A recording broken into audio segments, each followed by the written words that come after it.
Welcome to today's Lunch and Learn webinar hosted by Colorado State University Master Gardeners in El Paso County.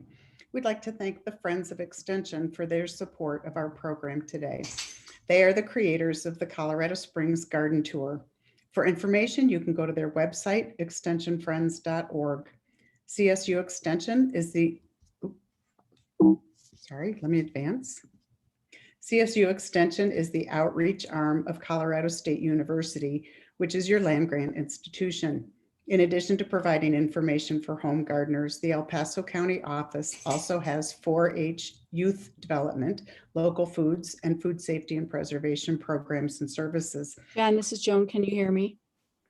Yes?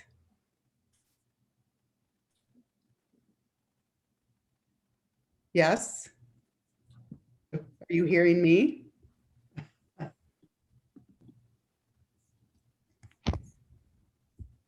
Hello? Please Okay. just continue, Jen. Okay, thank you. I'm sorry. I was just afraid that maybe you weren't even hearing me. Okay.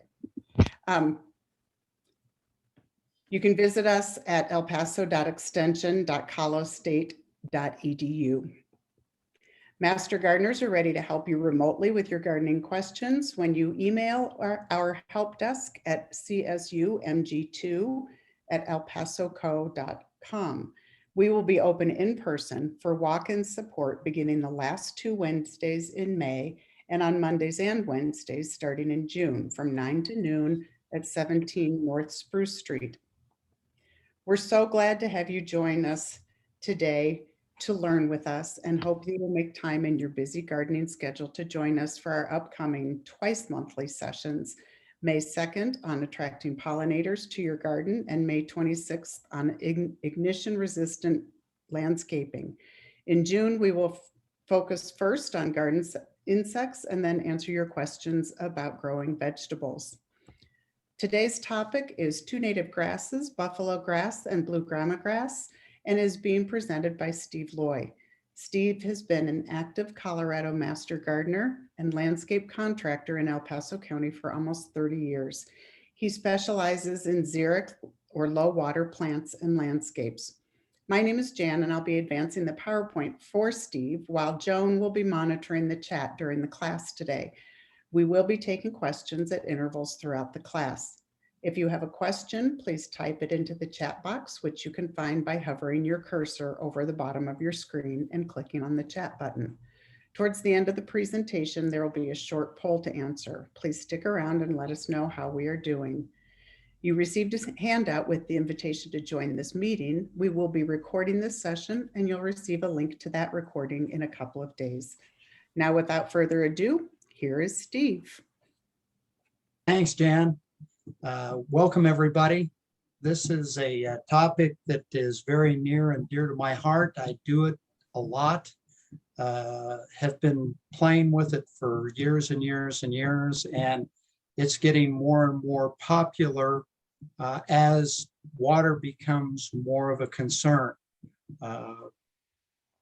Utilities has us all on watering restrictions if your water supplier is Colorado Springs Utilities of 3 times a week's maximum this year, and that's going forward.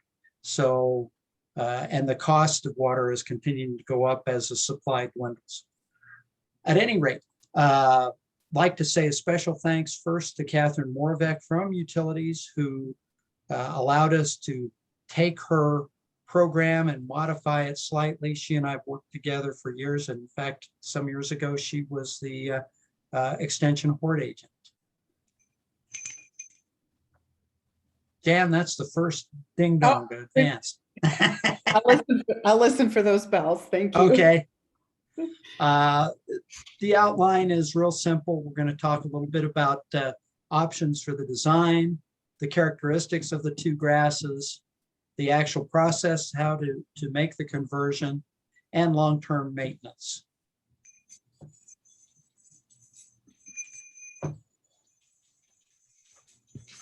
Before we get into talking about buffalo and blue grama grass, I'd like to spend just a minute discussing bluegrass. Many of you are contemplating making these changes. The changes are not an easy process. It's not inexpensive. It's not quick. It's none of the things we want to do. You're not going to get instant gratification by making this change. So something you can do if you have an existing bluegrass lawn and you're willing to play with it a little bit and accept a lower quality bluegrass is to reduce your fertilization, reduce your watering by 30 to 40%, and that'll reduce your mowing by that amount as well. And it will give you a reasonably decent looking lawn in the spring when we get moisture, a pretty decent lawn once we get the normal monsoon waters in August and September, and it'll look a little dry and crusty during the middle of the year. But that's something you can do on your end by controlling the water, the fertilization, and your mowing, and is a lot less costly, and you can do it yourself without any help from anybody else. And I think when you see what goes on with this, that's something to reflect back onto after the presentation is over.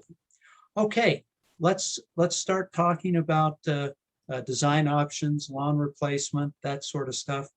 The slide in front of you shows is up at the Utilities Xeriscape Garden, which is a great resource. The front grass is buffalo grass.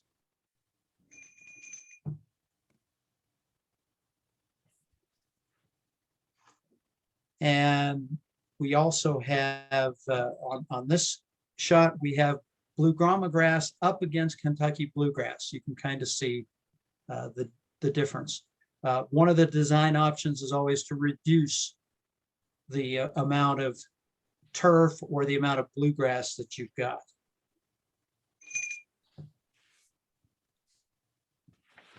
Large areas are great for this, particularly if they're not getting lots of foot traffic. A perfect example is the city Parks Department is reducing non-high use areas with either blue grama or buffalo grass. Those of you that are familiar with Gary Berry Stadium, the big park area just to the east of that was converted to blue grama grass about 4 years ago. And that conversion has saved the city somewhere in the vicinity of $300,000 per year between water and maintenance costs. So obviously for big areas, it works. Also works for narrow strips. There's a little tiny strip. Either of these grasses will do well in those. We live in a very naturalized area, Colorado Springs, and many of you have back into areas that are naturalized. So this works well also to do if your part of your property is naturalized. Fits in very well, looks right at home with the native plantings, near native plantings that you may have going with it.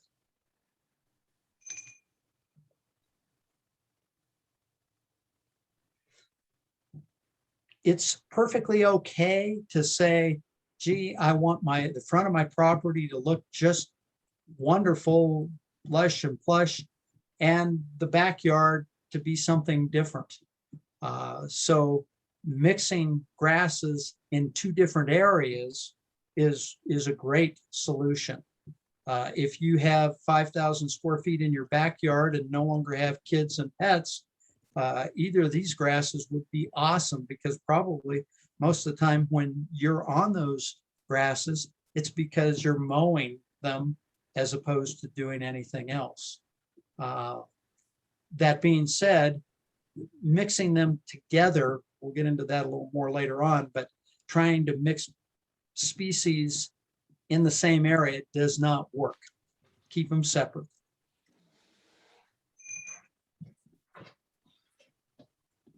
Buffalo grass on this little demonstration area is on the front. Bluegrass is on the back.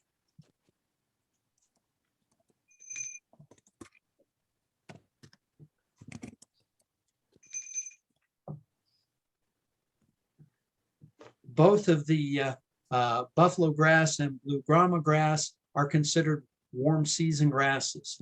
That means that when you're driving around right now and things are greening up in turf grass areas, those are all cool season grasses. Anything that's still straw colored is a warm season grass.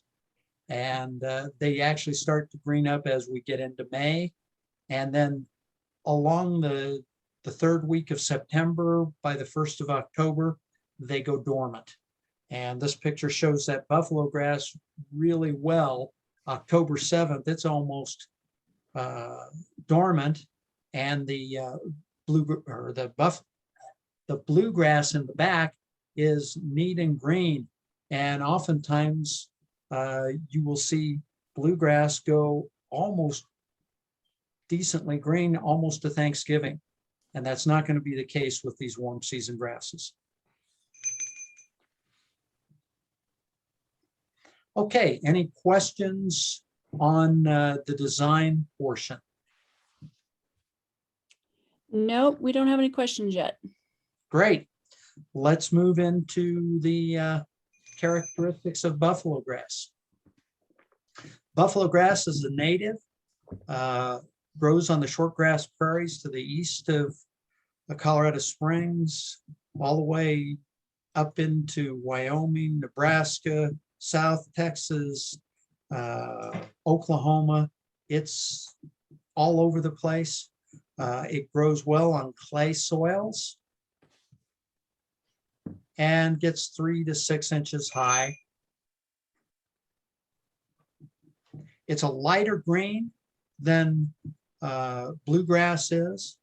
Again, the mid to late May to early October is when it is green. And most people find with either of these two grasses, they mow it far less frequently.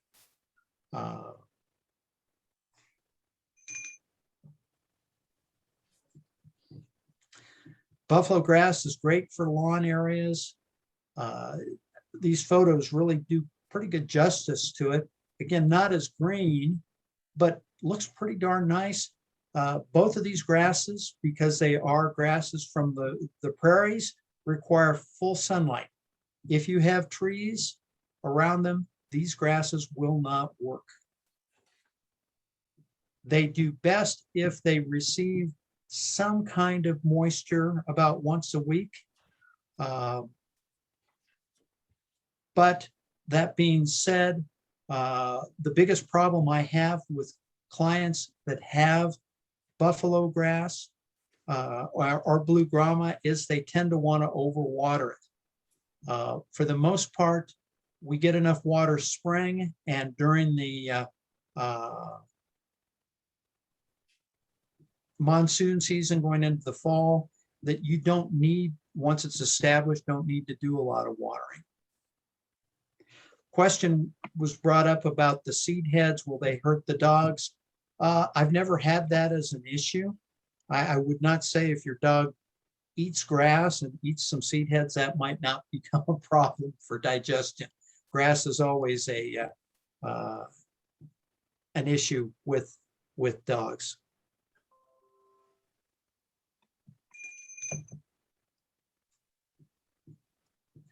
Buffalo grass established itself by both roots and by runners. If you were to leave this area with the sidewalk alone, by the end of the season, you'll have grass 2-3 feet out. So be aware of that. It creeps into flower beds pretty well. It does tolerate medium traffic.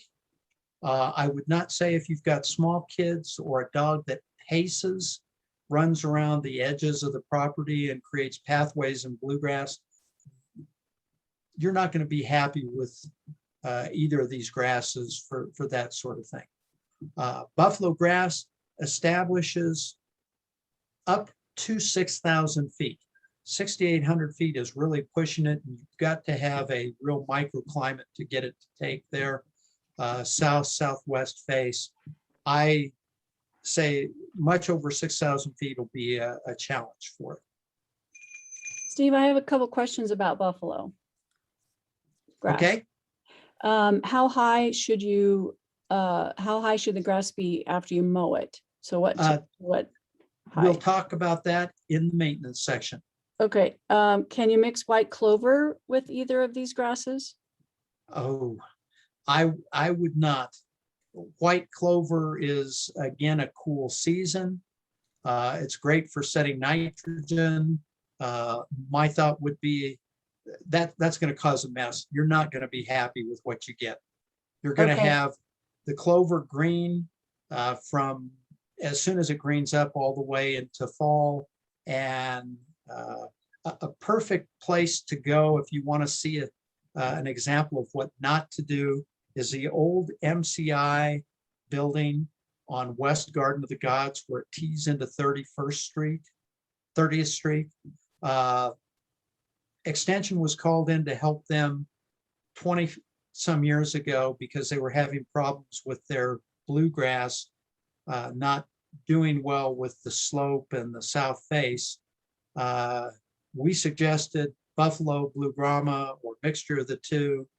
They decided the thing to do was to mix the two grasses to overseed with blue grama and buffalo into the bluegrass. And if you drive up there today, you will see huge patches of bluegrass that are still functioning that are green, and huge patches that are brown. And because they water it all the same, the blue grama and the buffalo grass gets overwatered. It shrinks up in the summer and gets full of weeds. So don't mix non-warm season species with cool season species. Okay, and do you, so to confirm, buffalo grass wouldn't do well in monument? I would not do buffalo grass in monument. No, Is there a native grass that would grow in monument? we'll get to blue grama, and yes, it will. Okay, and does buffalo grass mound if you don't mow it? These are both sod, the semi-sod forming grasses. If they're not getting enough moisture over time, they will mound. So if you have a naturalized area that you water initially and get it to take and then stop watering it completely for a period of years, it will do some thinning, and that's when you'll see mounding. Okay, great, thanks. That's it. Okay. This is the Prestige variety in fall color. Kind of has a nice gold color to it. It's attractive, but it will go from that very quickly to just plain tan.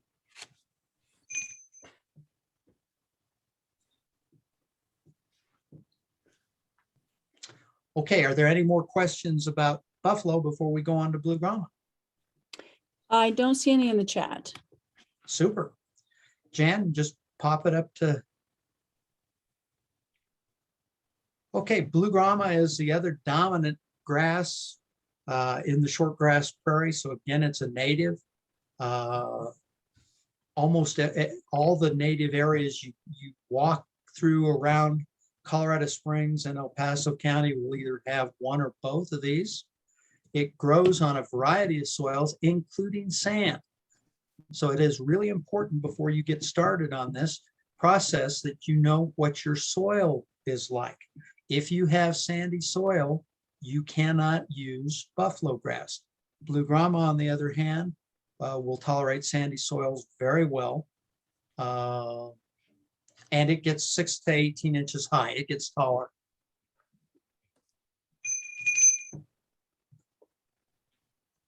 Again, light green in color.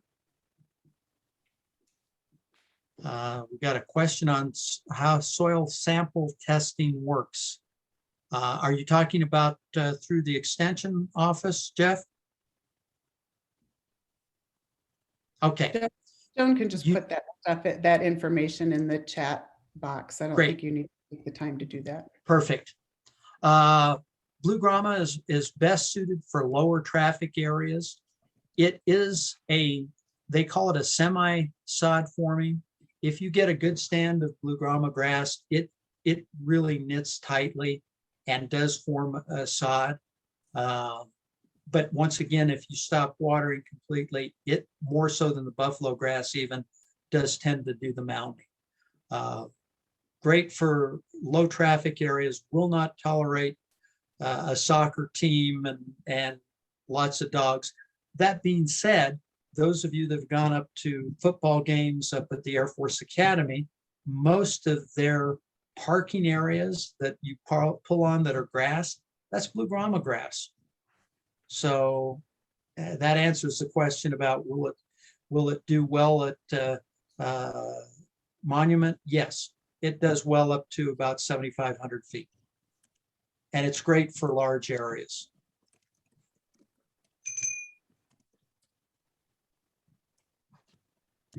Once again, naturalized areas look well. This is actually one of my properties up in Kissing Camels. The client for years argued with me about watering and then was complaining that it was thinning out and was getting weeds. I told him to stop watering. Last year, he watered 3 or 4 times. His grass looked the best it's ever looked.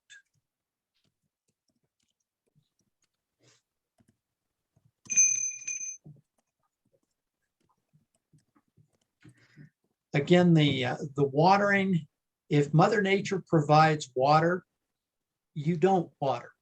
If we get into late June and July and we're getting rain once every 2 weeks or so, and the temperatures are in the 90s, you may want to do some watering. But again, this is not your bluegrass yard. You don't want to overwater or you will cause problems. Full sun again, hot, dry areas, great grass.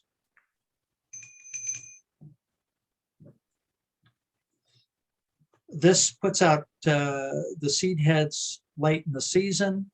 You can mow the seed heads off or leave them standing. Lots of people really like either buffalo or blue grama, like the naturalistic look of the seed heads. I usually suggest if you want to leave them up to the end of the season. And once we hit October, everything has gone dormant. At that point, those seed heads are probably viable. If you mow at that point and let them drop, you are dropping seed for next year to continue your overseeding.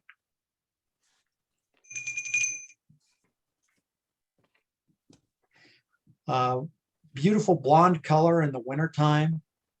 In fact, there's an ornamental version of blue grama called Blonde Ambition that's a plant select grass that some of you may have in your gardens. It's just a beautiful, beautiful plant. Again, you're going to want to mow it before the spring regardless. And mowing more often is fine. Most of my clients find that if they keep in mind the 3 holidays, Memorial Day, 4th of July, and Labor Day, and kind of hit their mowing somewhere around those. If you live in a real naturalized area where you've got big expanses, definitely when it goes dormant, you're going to want to cut it just because of fire hazard.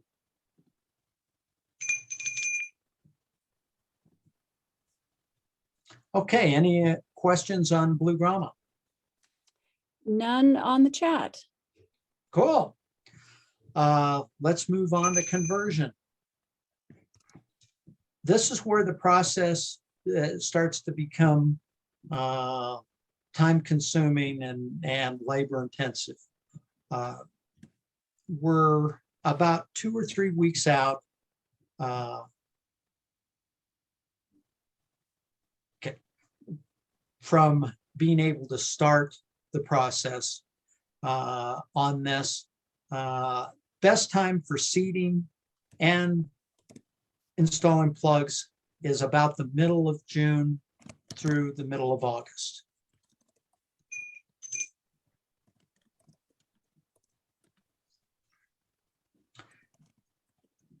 We've got a couple, 3 ways to look towards getting rid of the bluegrass.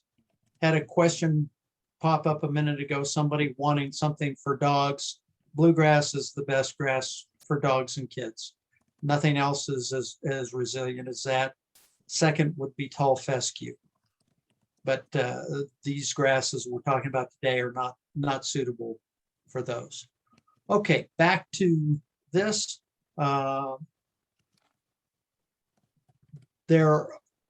These are various degrees of difficulty. The cardboard method is one where from about the time it starts to green up now for about 45 days, you would cover the lawn areas with either cardboard or newspaper, and then cover that with mulch to hold it down and smother the grass to kill it. Think about if you've got 5,000 square feet to do, how many boxes, how many newspapers you're going to need, and then you've got to bring in enough mulch, at least 1 inch to 2 inches of mulch to hold everything down to smother. Works very well, just very labor intensive. The second way is to use a glyphosate chemical. Roundup is the one on that everybody knows of. I know there are a lot of concerns about that, but it's still the most effective manner we have, and it has gone from the soil quickly enough that we can seed and move forward after doing that. It usually takes a couple of applications of Roundup to get that done. And then the last one is to use a sod cutter. And that's a machine that weighs about 600 pounds. You come in, you cut all the sod out, you haul it away, and then you need to bring in organic matter to put back into the soil so that you've got everything back to level and you've got it tilled and all that for having it prepped. That is a challenge. On a decent sized lawn, you will literally get a dump truck load of sod out of there, and you've got to pay to dispose of it, pay to have somebody haul it away, the whole 9 yards.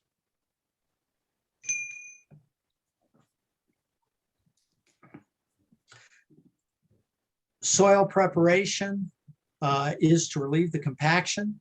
That's particularly true if the soil is clay. It also, if you kill the sod, either with the newspaper, cardboard manner, or with the Roundup, then it allows you to come back in with a rototiller and till in all that organic matter. That means it's not going to Rocky Top or to the dump. It's all being recycled right back in.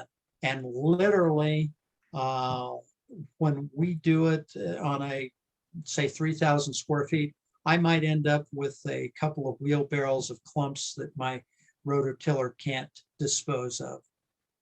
The rest of it gets tilled in and it works really, really well. And again, you're adding that organic matter right back into the soil. You want it dead though. When you do this, I can't stress enough, if you go into grass that's still green and start tilling, it will cause you problems. You want it dead, and then you want to have moistened it, not have it wet, but have it moist enough that the tiller can break through and do its job.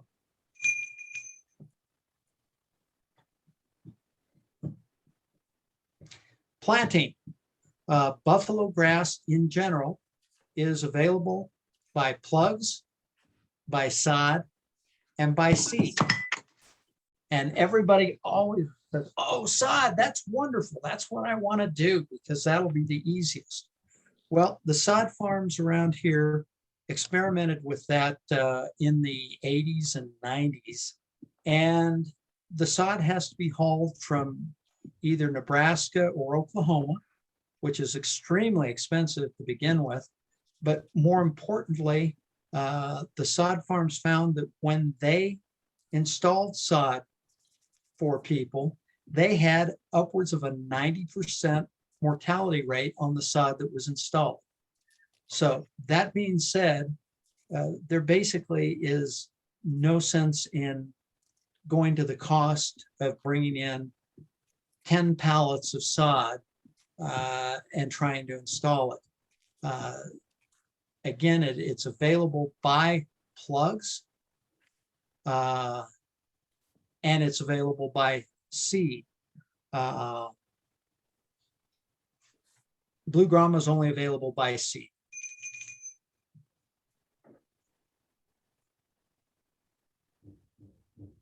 These are plugs. Those of you that live in the South or have lived in the South, Southeast, have seen plugs be done with lots of different types of grasses.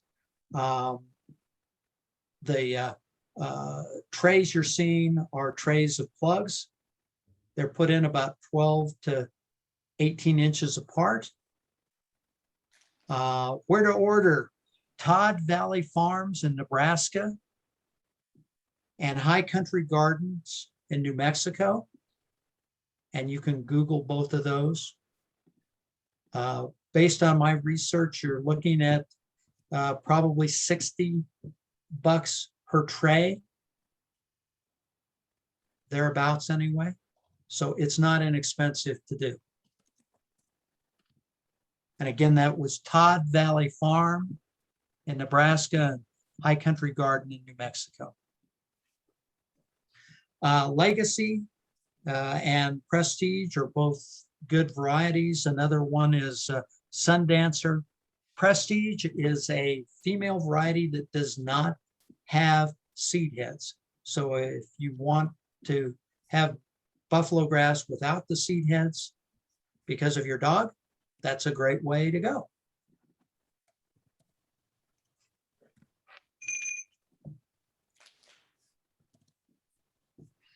Again, sod is just, it's a problem. It just is. I don't know anybody, none of the sod farms will bring it in at this point. And again, a pallet of sod would cover probably about 300 to 400 square feet. So, and again, that will probably be about 2,500 pounds. So it's cost prohibitive.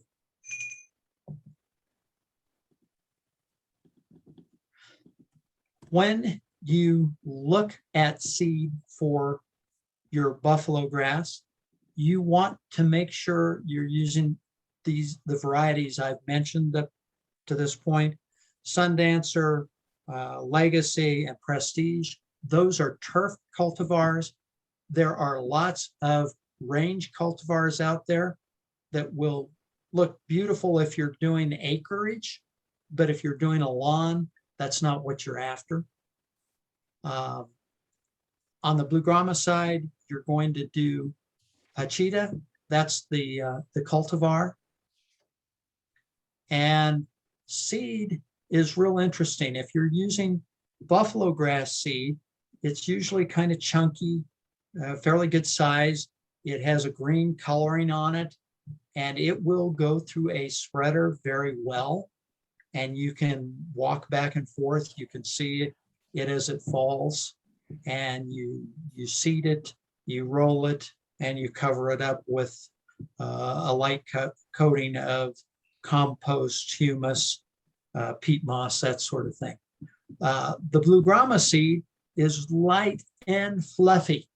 And I mean, it's challenging to seed in the wind. This is what you're looking at right there is Hachita seed, and it's best done almost by hand. I have not found a better way to seed it for small properties. If you're doing a huge area, you can use a seed slitter and that'll work. But for small areas, hand is best. Again, then roll it in and cover it up and seeding again. I would not start, we don't start seeding either of these grasses until almost the 4th of July. And by the 15th of August, we're done. The buffalo grass takes a week to 10 days to germinate. Blue grama grass, we get it to germinate usually in 4 to 5 days. It's amazing. It just pops up if you wait. A lot of the literature out there says to be seeding now, and it just sits. The temperatures have to be hot for either of these grasses to germinate. So don't rush the process because you're going to be watering that whole time once you put it down.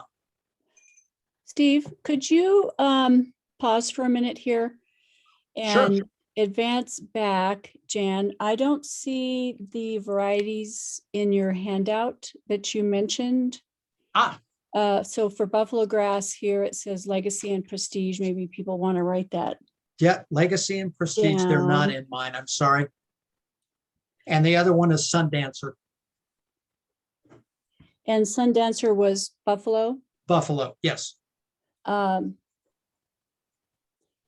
then the blue grama was Hachita. Hachita, and that's the one you're going to find wherever you go.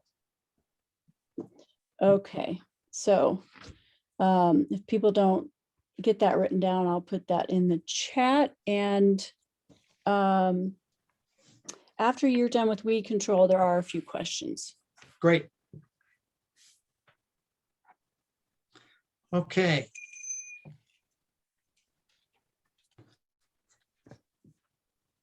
Watering. First of all, before we get into this, I need to make mention again, utilities is on restrictions. If you're going to put down new plant material, you need to contact utilities or go to their website, csu.org, and permits are required for watering more than the 3 days a week. And if you look at the establishment watering schedule in front of you, and this is a generality, I think there's a simpler way, and I'll speak my way through it in a minute. You need to get a permit to do that watering. They can monitor your watering electronically. And if they see you're watering 5 days a week or 6 days a week, 3 times a day, believe me, you will be getting a phone call. And after you get a couple of phone calls, you'll be getting a fine for it if you've not gotten the establishment permit. So that's something to be contemplating and research before you get started. Okay, when we're establishing seed or plugs, we need to keep the ground moist. The first week or two, we're looking at just pretty much the surface, although if we're talking about sod or plugs, we're looking at about 1.5 inches down. So you need to water 5 minutes, 10 minutes at a tops, about 2 to 3 times a day, depending upon the temperature. The hotter it is, the more windy it is, the more important that is to do. Likewise, if we get moisture, you don't need to do it as long as it stays moist. Everybody wants to be able to go to their controller on their irrigation system and think they can just plug this right in. And unless you have a very smart clock, it won't work. You're going to have to do a lot of this mentally. And again, it's the first couple of weeks, and that'll get it to germinate, is 5 minutes, 2 to 3 times a day, morning, noon, and night. Then we go to the 3rd and 4th week. Now we've germinated, and although you've got tops coming up a little bit, the plant is putting most of its energy into doing roots. So it's now more important to bump the water up and let the water go down a little bit deeper in the top couple 3 inches, 4 inches, so that those roots are chasing that water. And that's at 1 time per day. 5th and 6th week is 10 minutes every other day. 7th and 8th is 15 minutes 3 times a week.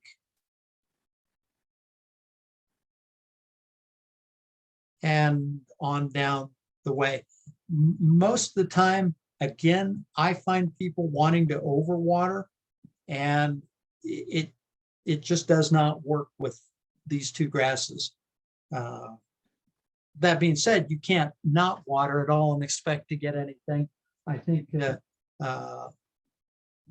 Bureau of Reclamation says that if you try on dry land property seed, you'll get 3 to 4 plants a year to establish in a square foot.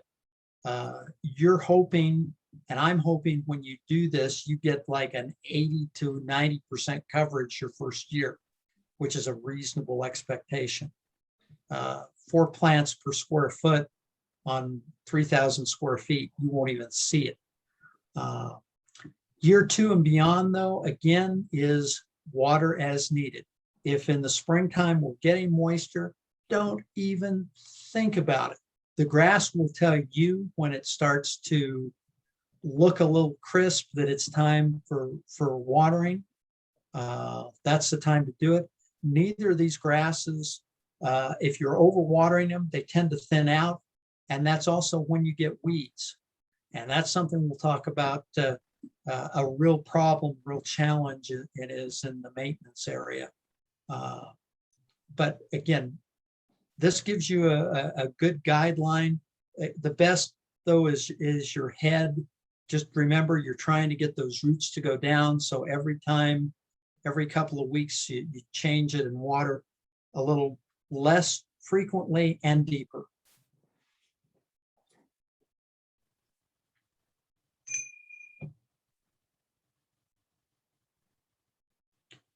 Weed control. Joan, did you say there was a question at this point? Yeah, it was, so there's 3 questions. Robin said that their yard has some natural growing ground cover. Does the ground cover need to be removed before the seeding? That's kind of a dependent upon what you're after. If you want a lawn that looks like a lawn, then you want to remove anything but the species you want. Keep Okay. in mind, as you go through this process and you're doing that excess watering you're going to be doing, if you leave something else in there, it will probably outcompete the seed or the plugs the first couple of years, and you won't be happy with your. Okay, and I think that answers the second question, which was similar, that if there's naturally growing weeds or grasses, can that be smothered? Sure. Okay. Same thing, back to using cardboard or newspaper and something to hold them down. Okay, and then third and last questions, are rabbits attracted to blue grama? Rabbits, once the grass is established, These grasses are not as soft and spongy and turgid, full of moisture as bluegrass is. That being said, during the establishment process, they are full of water, and you may get some bunnies doing some munching. Usually during that time frame, there's lots of other food, though. I have never had an issue where during the establishment, I had any problems with bunnies. I have more problems with deer, and it's because they're walking through the area and you've got it moist and you're finding deer tracks in your newly seeded grass that's come up and you're chasing the deer. And those of you that have that problem are chasing deer anyway. Okay, thank you. Okay, weed control. Should you be going to use plugs and you want to put down a pre-emergent prior to or right after your plugs, that's perfectly acceptable. We're not talking about sod, so I would not even consider that. The next thing, though, is post-emergent options. And I got to be honest, guys, they're not great. The products that are available out there that you're used to using for Kentucky bluegrass and the various fescues will kill buffalo grass and blue grama grass. So if you put a weed and feed down on this, or go out with your dandelion spray and start spraying, you're going to kill these two grasses. There are chemicals that are available, but they're available for licensed applicators. You guys do not have access to those products. I would be very cautious. There are some listed online that you can get. I would be very, very cautious about buying them and using any quantity of it without just testing it in small areas. But in Colorado, you can't walk into a garden center to Rick's or to Home Depot and find them. They won't be allowed to sell them. What most clients end up finding that they do, and this is probably the most labor-intensive part of the whole deal, and it takes about 6 to 8 weeks, is as the weeds come up and get tall enough, between waterings when it's fairly dry, is to go out and hand pull the weeds. The ground will be soft, they'll come right out, but it is a challenge, guys. It's a real challenge. That's the biggest headache I have clients complain about anytime we go through this, is keeping the weeds out. But there are no chemical good options for that. Now, that being said, one trick that the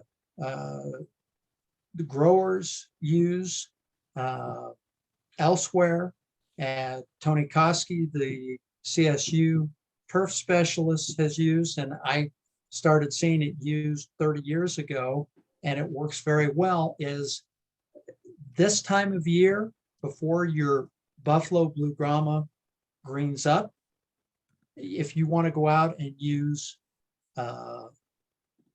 Roundup on those green things that are weeds or grasses you don't want, you can do that early in the season or very late in the season, and that's about it. Don't do it once your grass starts to green up. Don't do it until it's totally dormant. Any vegetation that's green, meaning it's going through photosynthesis, will take in the Roundup and kill it.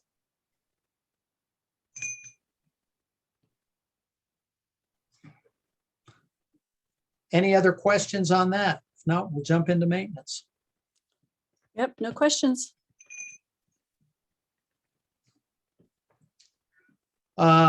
Fertilization, depending upon how the quality of native grass you want for your lawn, you can fertilize it once to twice a year, June and again in late July. 1 pound of nitrogen per 1,000 square feet. Personally, I like using organic fertilizers. They're slow release. If not organic, a sulfur-coated urea. Do not go out and use this is great having the Scott's applicator right there, but don't use a Scott's product because they're high nitrogen, quick release nitrogen for bluegrass. This is not bluegrass. You just need enough fertilizer to give them a little food and to keep them going.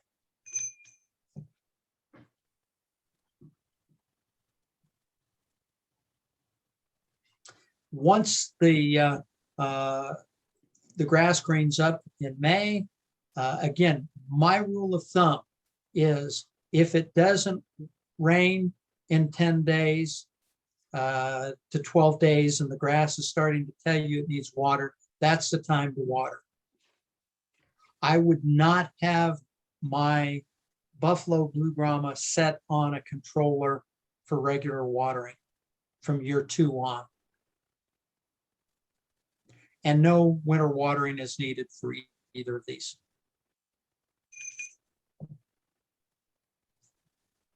Mowing, when the grass gets above 3 inches, that's great.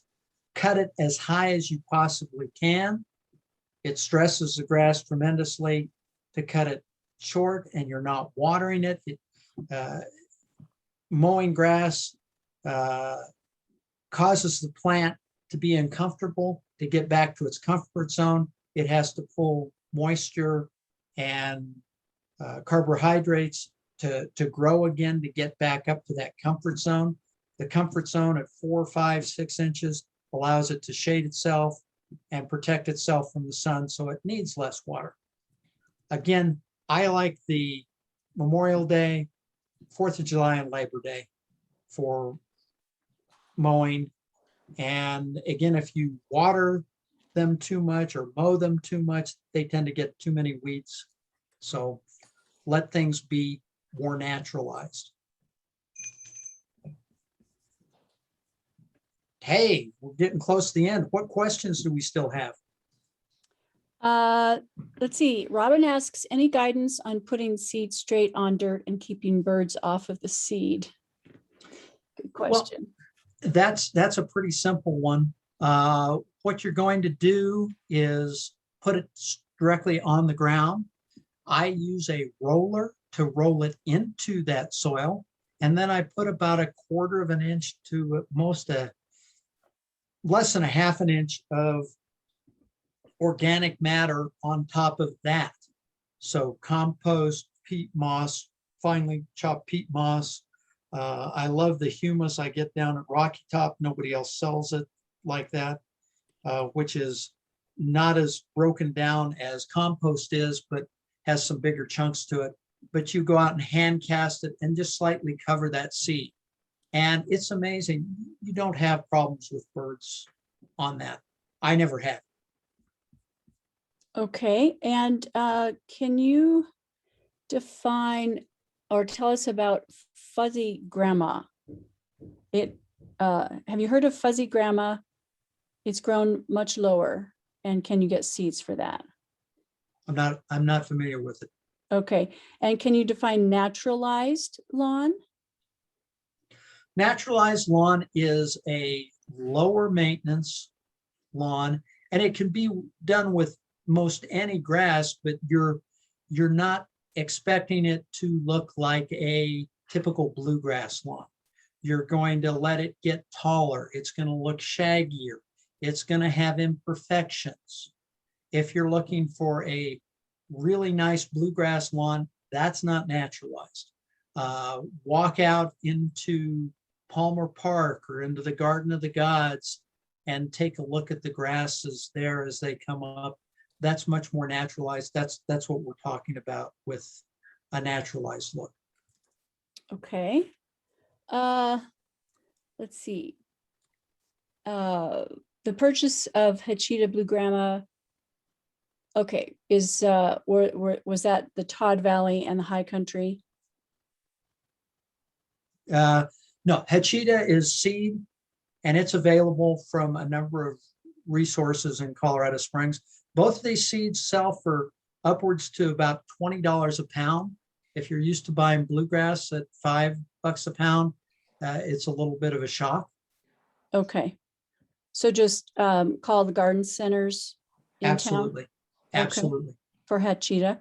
And then any suggestions for wildflower seed pairings for blue grandma? No. And Okay. here's the problem with doing this. And it's a whole nother topic, but when you try and mix in wildflower seeds with native grasses, it becomes real problematic. And as a rule, you won't be happy with your meadow effect. The wildflowers don't necessarily come back as you want them to. It just is challenging. If you want to plant something, we've done this a lot, and we've done crocuses and or little grape hyacinths and stuff like that we put in into those areas, and they come up early and gives you a little color. But when you establish a lawn thin enough to get in lots of perennials and annual for color, you open up the door for lots of weeds, and you won't be able to tell the difference between until they're really going. And most of your perennials and annuals need more water than you're going to be giving it on year 2. That's how you keep the weeds at bay. When you're not watering a lot, the weeds don't like it. They'll be where the moisture is, not where you're keeping it dry. Okay. Question about using dry land seed for large areas. What's the question? Is there any advice on using dry land seed for large areas? It's great. It's a whole different, I mean, the process is the same. You've got to get rid of the existing, unless you've got native grasses in there you're trying to keep. That's another 15-minute talk. Okay. All right. And then the question is, how do you establish a naturalized yard? Now, you've talked about naturalized with the grasses. I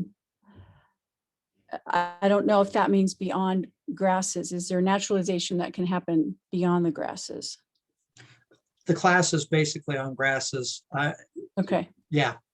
So beyond that, we'd have to go into a different topic. Right. And as I said, I think trying to mix wildflowers and stuff in, I've gone through that for years, tried it for years. I stopped doing it 15 years ago because it becomes a mess. And the Okay. client's never happy. By the second or third year, the grass that you put in is doing well, and now you've got invasive weeds because you're overwatering. Okay, great. That was the last question. Super. Jan, All right. I turn it back to you. Thank you, everybody. Okay, I just want to remind you that if you have any other gardening questions, the website or the email address is there on your screen, csumg2@elpasoco.com. Thank you for answering the poll. And I did write down the poll numbers already. I don't know if Irene did too, but Joan, I've got those. You don't need to worry Okay, about those. great.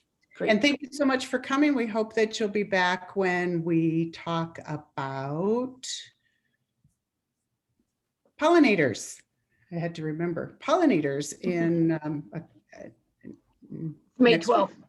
May 12th. May Thank you. 12th. Yep. Thank you all. We'll see you then. Thank you. Bye-bye. Bye.